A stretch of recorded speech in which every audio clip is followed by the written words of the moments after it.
No warning, no gasp, just the sharp crack of crystal hitting marble, and then silence so heavy it felt like gravity had doubled. Elizabeth Cole's hand froze halfway to her glass. Around her, 20 people in tailored suits and evening gowns turned to stone. The older woman in the jade hanbok lay crumpled near the table's edge, one arm twisted beneath her, lips already losing color.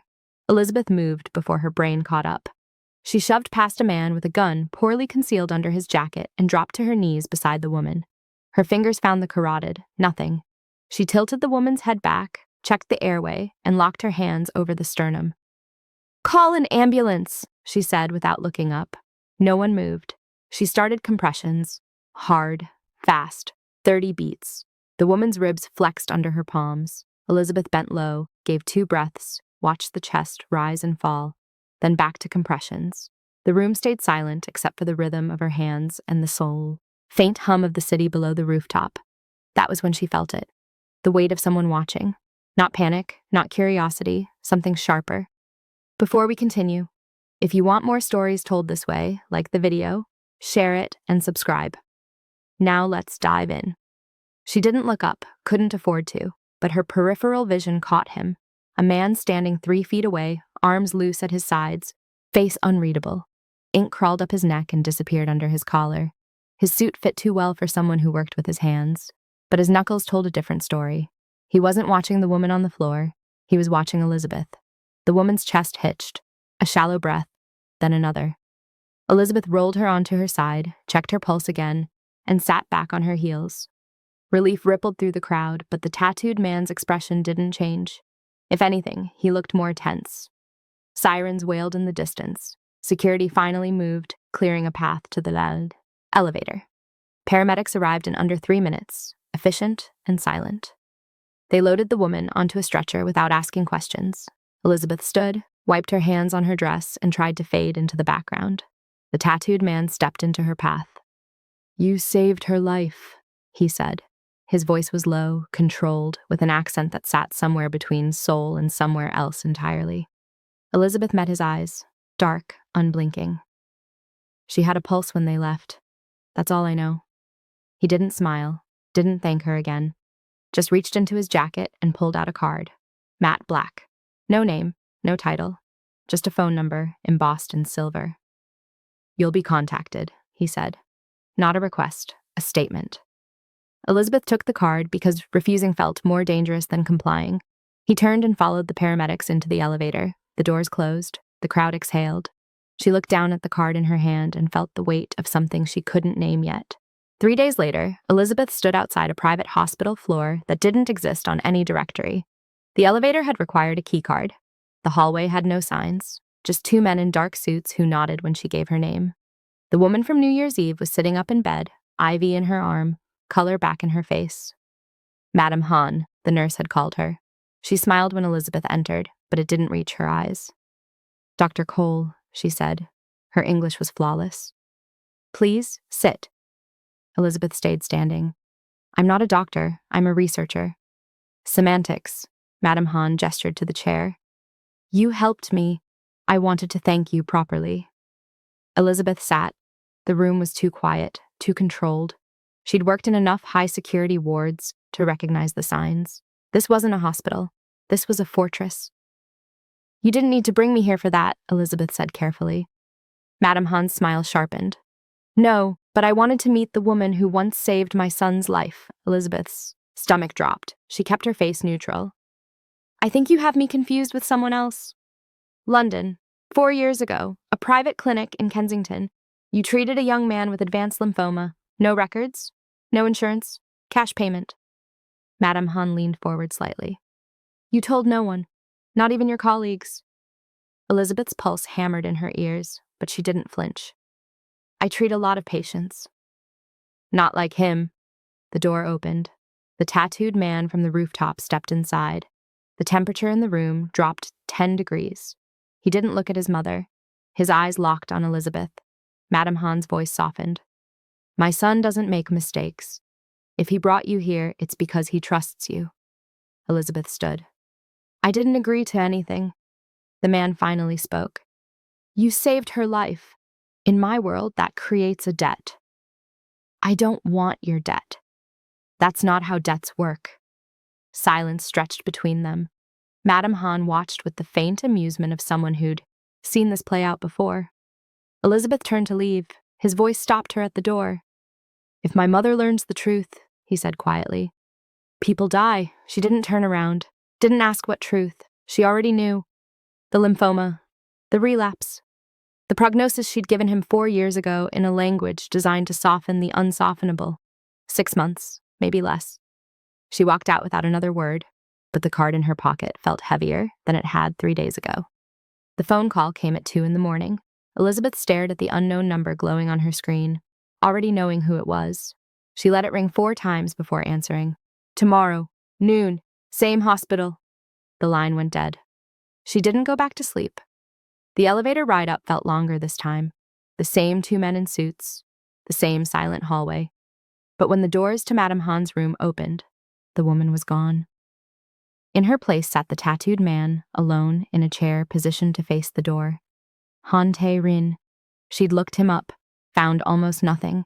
A few mentions in financial journals about import-export businesses, a blurry photo from a charity gala 5 years ago, the kind of invisibility that required money and power in equal measure.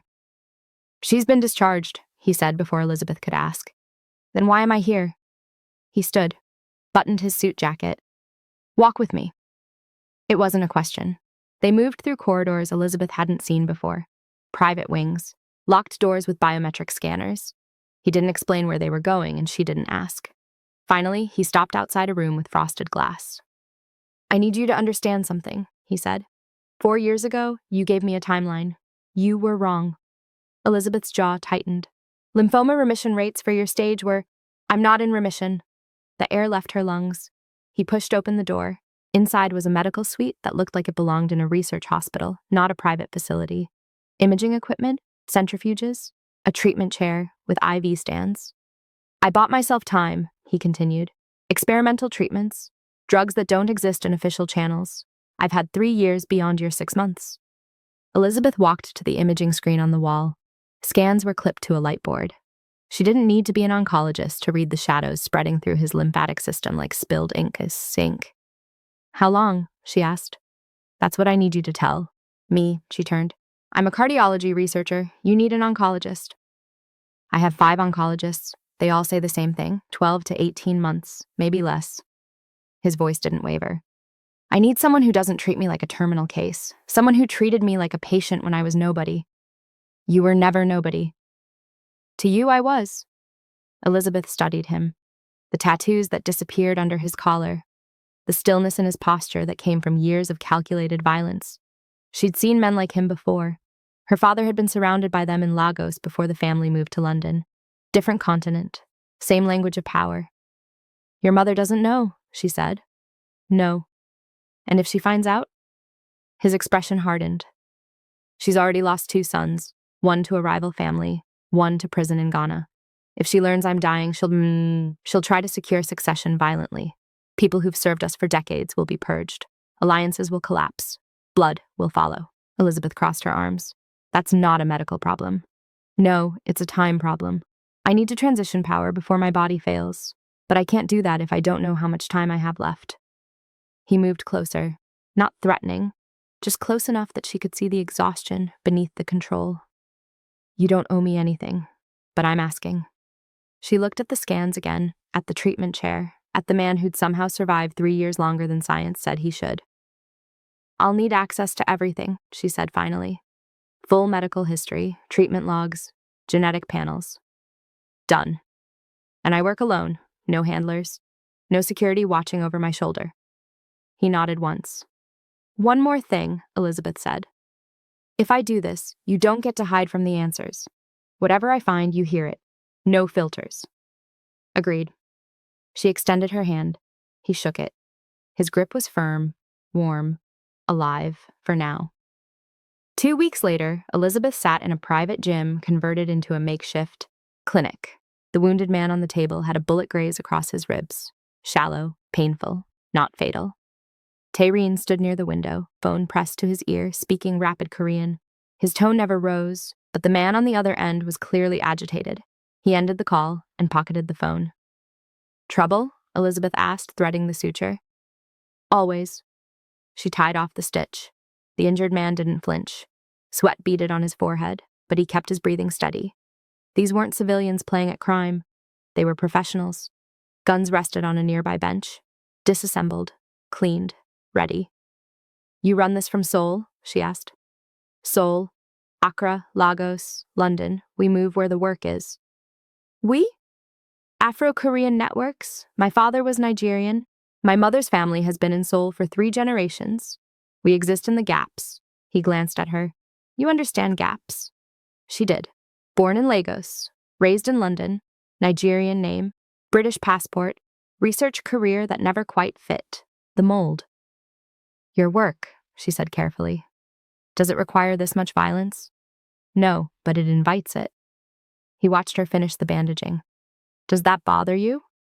Elizabeth packed her supplies. I've worked in trauma wards in Manchester and emergency rooms in Accra. Violence bothers me, but I stopped being surprised by it a long time ago. The wounded man left without a word. Tae-Rin stayed. The results came back, he said quietly. Elizabeth closed her medical bag. 8 months, maybe 10 if the current treatment holds. He absorbed this without reaction, just a small nod. Your mother will notice eventually, Elizabeth said. I know. What then? He looked out at the city lights bleeding through the windows. Then I stopped pretending I can control everything. The mountain temple smelled of incense and old wood. Elizabeth hadn't expected to be here. The text had come 3 days after the prognosis, just coordinates and a time. She arrived in a car with tinted windows, driven by a man who hadn't spoken once during the 2-hour trip from Seoul. The temple sat on a ridge overlooking terraced hills, mist clinging to the valleys below. It looked abandoned until she noticed the vehicles parked behind a grove of pines. Expensive. Foreign plates. Tae-Rin waited at the entrance, dressed in black, no tie. The ink on his collarbone was visible above his shirt collar. Dates in Roman numerals, names in Hangul. You shouldn't be here, he said. You sent me coordinates. As a courtesy, so you'd know where I was. He glanced past her at the temple courtyard. This isn't your world. Then explain it to me. He studied her for a long moment, then gestured toward the main hall. Neutral ground. Old rules. When territory disputes can't be settled. Through channels we meet here. No weapons. No violence on sacred ground. Sounds civilized. It's theater. Real decisions get made after. They entered together. The hall was dim, lit by paper lanterns that cast shifting shadows on wooden beams. 5 men sat in a loose circle on cushions. They stopped talking when Elizabeth appeared. Eyes tracked her movement, calculated, cold. One man stood, older than the others. Silver threaded through his hair. He spoke in Korean, sharp and dismissive. Tae-Rin responded in the same language, calm but firm. The exchange went back and forth. Voices didn't rise, but tension coiled tighter with each sentence. Elizabeth caught fragments, words she'd learned from research assistants and hospital staff: transition, authority, weakness. The silver-haired man switched to English. For her benefit or as a power move, she couldn't tell. You bring outsiders now? He looked at Elizabeth. A woman who doesn't belong. She's a doctor, Tae-Rin said. You're sick. Not a question. A statement laced with satisfaction. Tae-Rin's expression didn't change. Everyone gets sick. Sick men don't lead. They become liabilities. The man stepped closer. Your mother built this network on strength. You maintained it through fear, but fear requires presence, authority. What happens when you're too weak to enforce either? Elizabeth felt the shift before she understood it. This wasn't negotiation, it was a challenge. Public, calculated. Designed to strip Tae-Rin of credibility in front of people whose loyalty hinged on perception. Step aside now, the man continued. Transfer your holdings to someone capable.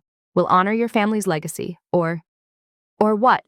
Elizabeth's voice cut through the hall. Every head turned. Tae-Rin's eyes snapped to her, warning clear. She ignored it. You're proposing what exactly? She asked the silver-haired man. A hostile takeover disguised as concern? How does that honor anything? The man's smile was thin. You misunderstand the situation. No, you do. Elizabeth took a step forward. Transition isn't weakness. It's strategy. Holding power until you collapse isn't strength. It's ego. If he transfers authority while he's still capable of making rational decisions, he controls the narrative. He chooses successors. He maintains influence without the burden of daily operations. Silence filled the hall. The silver-haired man's expression hardened. You presume to understand our world. I understand succession crises. I've watched men cling to power until it destroyed them and everyone around them, seen organizations fracture because pride outweighed pragmatism. She looked at Tae-Rin. If he's smart, he's already planning transition. Shared authority, distributed leadership, makes the network resilient instead of fragile. One of the seated men spoke, younger, tattoos visible on his hands. She's not wrong. The silver-haired man rounded on him. You'd take advice from someone who's been here 5 minutes? I'd take advice that makes sense. Another voice joined in, then another. The conversation shifted. Elizabeth stepped back, pulse hammering. Tae-Rin's face was unreadable, but his jaw was tight. The meeting dissolved into smaller arguments. Strategic debates, no resolution, but the immediate threat had diffused. The silver-haired man left first, brushing past Elizabeth without acknowledgement. Tae-Rin waited until the hall emptied before speaking. That was reckless. It worked. This time. He moved toward the door. You just made yourself visible. That has consequences. What kind? He didn't answer, just walked out into the fading daylight. The retaliation came 48 hours later. Elizabeth was in her apartment when her phone rang. Tae-Rin's voice was controlled, but she heard the edge beneath it. They took Min-jun. Who? My mother's head of security, the man you treated in the gym. He paused. They left a message, said they want to discuss terms for his return. Elizabeth's stomach turned. Terms. My resignation? Public, immediate. That's not a negotiation, that's humiliation. Yes. She heard engine noise in the background, voices. Where are you? Heading to the exchange point. I'm calling because you need to leave Seoul tonight. They saw you at the temple. They know you're involved. Elizabeth grabbed her jacket. Where's the exchange? Elizabeth. Where? A long silence. Then he gave her an address. She was out the door before he could argue. The warehouse district was industrial, empty. Shipping containers stacked like building blocks against the night sky. Tae-Rin's car was parked under a broken streetlight. He stood beside it, alone, hands in his pockets. Elizabeth approached. Where are they? Inside, waiting. You can't go in there alone. I'm not alone. I have 20 men positioned around the perimeter. He looked at her. You shouldn't be here. Neither should Min-jun. A phone buzzed. Tae-Rin answered, listened, then ended the call. They're ready. Elizabeth's mind raced. This was wrong. The setup, the isolation, the false choice. Don't trade yourself for him, she said. He's loyal. That's worth something. Not your life. Tae-Rin smiled faintly. You're assuming I plan to trade anything. Elizabeth followed him toward the warehouse entrance. Metal doors hung crooked on rusted hinges. Light leaked through gaps in the corrugated walls. Stay behind me, Tae-Rin said. She didn't. Inside, the space opened into a cavern of concrete and shadow. Overhead lights dangled from chains, some flickering, most dead. Min-jun knelt in the center, hands zip-tied behind his back, blood dried under his nose. 3 men surrounded him. The silver-haired man from the temple stood off to the side, watching. You came, he said, not surprised, satisfied. Tae-Rin's voice was flat. Let him go. First, we talk terms. There are no terms. Release him, and this ends quietly. The silver-haired man laughed. You think you're negotiating from strength? You're dying. Your network's fragmenting. Your mother doesn't even know you're sick. He gestured at Min-jun. This is just the beginning. Every person loyal to you becomes leverage until you step aside. Elizabeth moved forward before Tae-Rin could respond. She kept her hands visible, her voice steady. You want transition? She said. He's offering it. But you want capitulation. There's a difference. The silver-haired man's eyes narrowed. You again? Hear me out. You take control through force. You inherit enemies. His mother's enemies.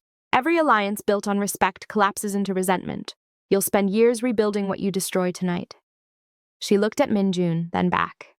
But if he transitions voluntarily, publicly endorses shared leadership, you gain legitimacy. His network becomes yours without the bloodshed. Why would I believe he'd honor that? Because he's smart enough to know losing gracefully keeps him alive longer than fighting a war he can't win. Tae-Rin's jaw tightened, but he said nothing. The silver-haired man studied her. You speak for him now?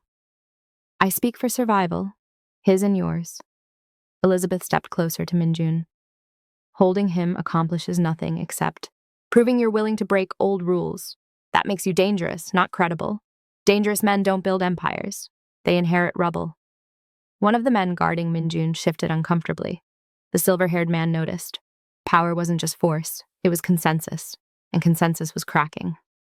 Release him, Elizabeth said quietly. Accept the transition framework. Negotiate terms like businessmen instead of thugs. A long pause. The warehouse creaked in the wind. The silver-haired man nodded once. Cut him loose. The zip ties snapped. Minjun stood slowly, favoring his left side. Tae-Rin moved to support him, but Minjun waved him off, pride. Even now. 1 week, the silver-haired man said to Tae-Rin. You present a formal succession plan. If I don't like it, we revisit this conversation. Without her. He looked at Elizabeth. You've bought time. Don't waste it. They left through different exits. Protocol? Tae-Rin's men materialized from the shadows, surrounding them as they reached the cars. Minjun climbed into the back seat without assistance. Elizabeth got in beside him. Tae-Rin drove in silence. The city lights blurred past. No one spoke until they reached the private medical facility. Inside the treatment room, Elizabeth cleaned Minjun's face with antiseptic. His cheekbone was bruised but not broken, ribs possibly cracked. He winced when she pressed his left side. You didn't have to do that, Minjun said in accented English. Yes, I did. Tae-Rin stood by the window, arms crossed. You shouldn't have been there at all. Elizabeth applied butterfly bandages. You're welcome. I'm serious. You inserted yourself into something that could have what? Gotten me killed? You were about to trade your entire future for one man. That's not leadership. That's suicide with extra steps. He's been with my family for 15 years. And he'll be dead in 15 hours if you keep making decisions like that. She finished the bandaging and turned to face him. You don't get to be noble anymore. You don't have time for it. Tae-Rin's expression cracked. Just for a second, exhaustion bled through the cracks. I don't know how to do this, he said quietly. Do what? Let go. Elizabeth wiped her hands on a towel. Minjun excused himself, limping toward the door. When it closed, the silence felt heavier. My father died in a Lagos hospital, Tae-Rin said. Infection from a simple wound. He refused treatment because he didn't trust doctors. My mother watched him deteriorate for weeks. By the time she forced him into surgery, it was too late. He looked at his hands. I told myself I'd never be that stubborn, that I'd face reality head on. You have been. No, I've been buying time, postponing, pretending 8 months is enough to fix 20 years of structure built around one person. Elizabeth leaned against the table. Then stop pretending. Build the transition now. Not because you're weak, because you're practical. And if it fails, then it fails honestly. Better than dying with your hand still gripping something that's already slipping away. He crossed the room slowly, stood close enough that she could see the fine scars on his knuckles. Old wounds layered over older ones. 4 years ago, you told me I had 6 months, he said. I hated you for it. Hated the certainty in your voice. The clinical detachment. I was trying to help. I know. And I didn't want help. I wanted rage. Something to fight against. His voice dropped. But you were right. And I wasted months being angry instead of adapting. Elizabeth met his eyes. You're not wasting time now. Aren't I? No. You're choosing how to spend what's left. That's different. Something shifted between them. Not attraction, not yet. Just recognition. Two people who understood that control was an illusion and the only real choice was how you let go. The succession plan, Tae-Rin said. I'll need help. Writing it. I'm a researcher, not a lawyer. I don't need a lawyer. I need someone who sees clearly. He paused. Someone who tells me the truth, even when it's uncomfortable. Elizabeth considered this. The risk, the entanglement, the way her life had already tilted toward his orbit. 1 week, she said finally. 1 week. They worked through the night in a penthouse office Elizabeth hadn't known existed. Floor-to-ceiling windows overlooked Seoul, the city stretched out like circuitry beneath them. Tae-Rin spread documents across a glass table, corporate structures, holdings in 12 countries, names she didn't recognize but could tell carried weight by how carefully he spoke them. This sector handles logistics, he said, pointing. Shipping routes between West Africa and East Asia. My mother built it from nothing. It's legitimate now, but the foundations weren't. Elizabeth scanned the organizational chart. Who inherits it? That's the problem. Split it 3 ways and it weakens. Give it to one person and the others revolt. Then don't split by division. Split by function. One person oversees operations, another handles finance, a third manages external relations, shared authority with clear lanes. He made notes. His handwriting was precise, controlled. They'll see it as dilution. They'll see it as insurance. No single point of failure. She leaned back. Your mother survived 2 sons dying because she distributed power among people she trusted. You're doing the same thing. Tae-Rin set down his pen, rubbed his eyes. The exhaustion was visible now, carved into the lines around his mouth. When did you know? Elizabeth asked. Know what? That it had come back. He was quiet for a long moment. 18 months ago, fatigue I couldn't explain. Night sweats, I told myself it was stress. By the time I admitted the truth, the scans looked like the ones you saw. Why didn't you start aggressive treatment immediately? Because aggressive treatment meant stepping back, delegating, admitting weakness. He looked at her. In my world, weakness is contagious. People smell it and they scatter. I couldn't afford that. And now? Now I don't have a choice. Elizabeth's phone buzzed. A message from the hospital in London.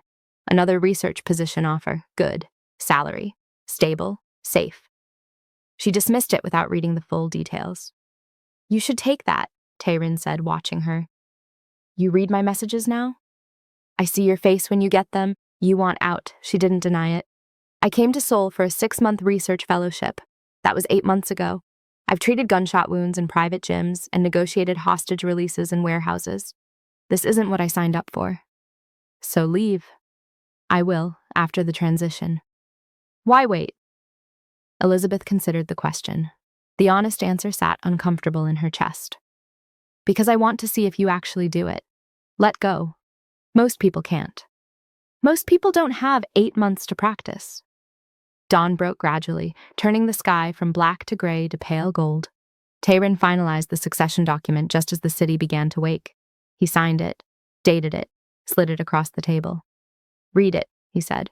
Tell me if I missed anything. Elizabeth scanned the pages. Legal language, wrapped around careful power transfers, timelines, contingencies. It was thorough, almost clinical. One thing, she said. What? Your mother. She's not mentioned. She's retired. Officially. But you're transferring her life's work to people she didn't choose. She'll fight this. Tae-Rin's expression hardened. She'll accept it. Will she? He stood, walked to the window. The sun caught the ink on his collarbone. Elizabeth could make out some of the names now. His brothers, his father, dates that marked endings. I told her yesterday, he said quietly. About the cancer, the prognosis, everything. Elizabeth's breath caught. And? She didn't cry, didn't rage, just asked how much time. He pressed his palm against the glass. Then she said she'd already lost too many sons to pride. She wouldn't lose another to it. That's why you're doing this? Partly, he turned. But also because you were right. Holding on until I collapse doesn't protect anyone.